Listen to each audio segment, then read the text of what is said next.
The GOP is as out of touch on immigration as ever. Make no mistake, Donald Trump's executive order has not and will not free immigrant children from their cages. Instead, he's asking Republicans in Congress to produce legislation that will keep immigrant children locked up with their parents, indefinitely. The president's Wednesday order to backtrack on his administration's policy of family separation now sets the stage for two immigration bills that Speaker Paul Ryan, R. is scheduled to bring up for a vote in the House on Thursday. One of the bills has been conveniently labeled a compromise that would purport to stop the separation of families and protect Dreamers from the claws of Trump's deportation force. In reality, it's nothing but a Trojan horse that disguises the White House's xenophobic agenda. Trump and the GOP don't negotiate in good faith with anyone, especially when it comes to the issue of immigration. This compromise is hardly a breakthrough agreement between House Republicans and Democrats.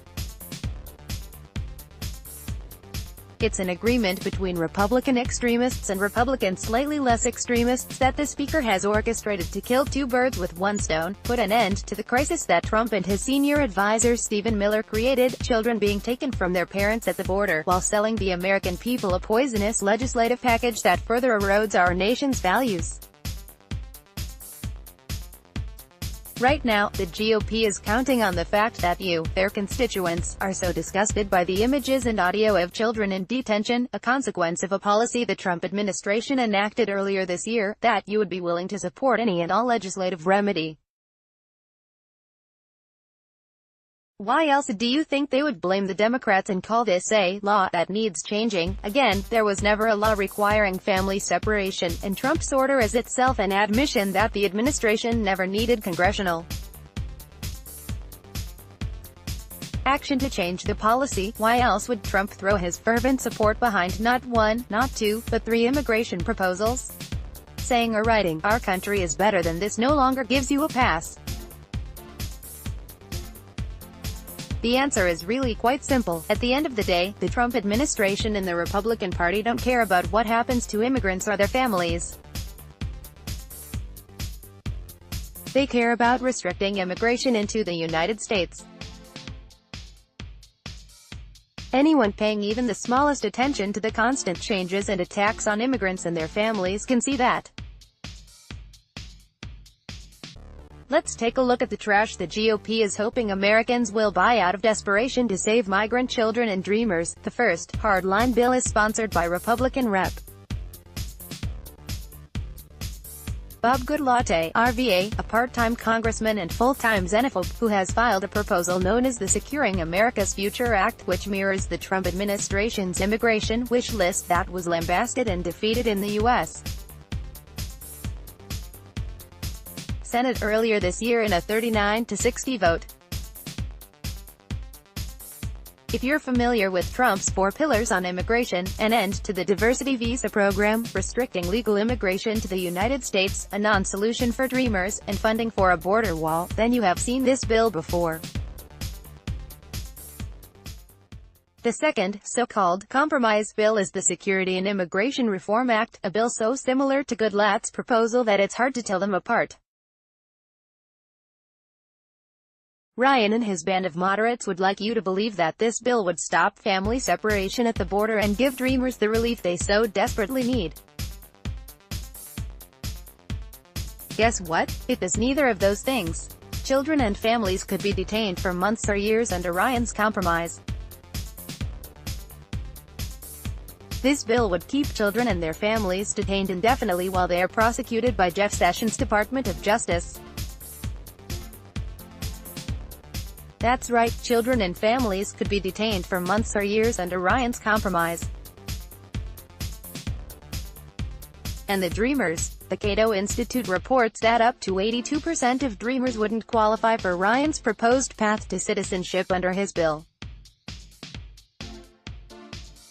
This monstrosity of a bill was born out of a desperate need to kill the discharge petition, a legislative maneuver that Republican moderates used to try and force a vote on several immigration-related measures by circumventing House leadership. This bill is the Speaker's sad attempt to please the moderates in his caucus while also pleasing the Republican-in-chief and his loyalists. Far gone is the "Queen of the Hill" strategy that would have allowed an honest vote on a number of measures, including the DREAM Act, the more centrist USA Act, the Good Latte proposal and a Bill of Ryan's choosing. For a party that claims to dislike seeing crying children locked up in cages, the Republicans appear to be as out of touch on immigration as ever before. They tried and failed to hold dreamers like me ransom earlier this year to try to secure funding for the president's border wall. Now, they are holding both toddlers in jails and dreamers hostage while demanding that we accept their disgusting and half-baked attempt to solve these issues. Worse is the possibility of seeing Republican moderates vote for Ryan's bill. Have they forgotten about the communities and families in the districts they represent? You can't seriously vote on what is quite possibly the worst immigration deal yet when you've had numerous chances to get behind better and more serious pieces of legislation.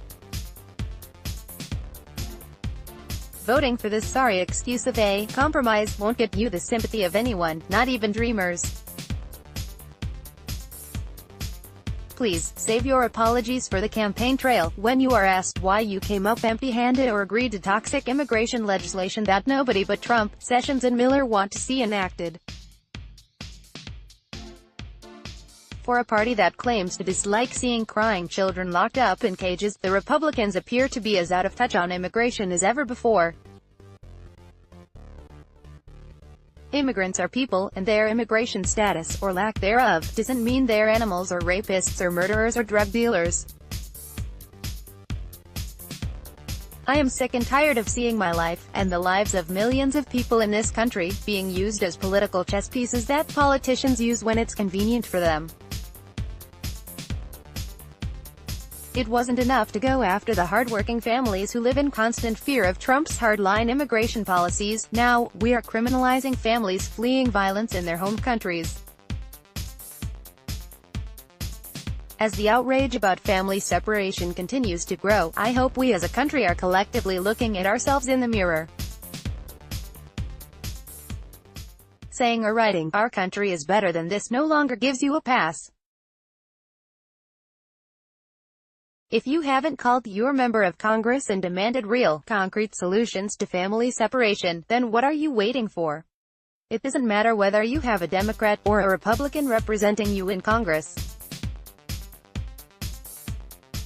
They need to hear from you, and they need to hear from you now.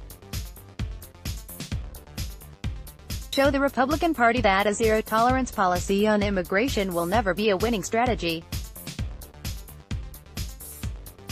The Trump administration needs to stop traumatizing children and parents fleeing dangerous conditions in their home country.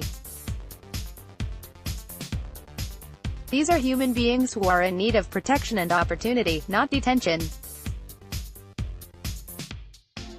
This fight is not just about immigrants, dreamers or children in cages. It's about human decency and our values as a people. Demand real solutions to these issues from your congressperson, or pledge to vote them out of office in the upcoming elections. Juan Escalante is an immigrant advocate and online strategist who has been fighting for the DREAM Act and pro-immigration policies at all levels of government for the past 10 years, also on HuffPost Opinion.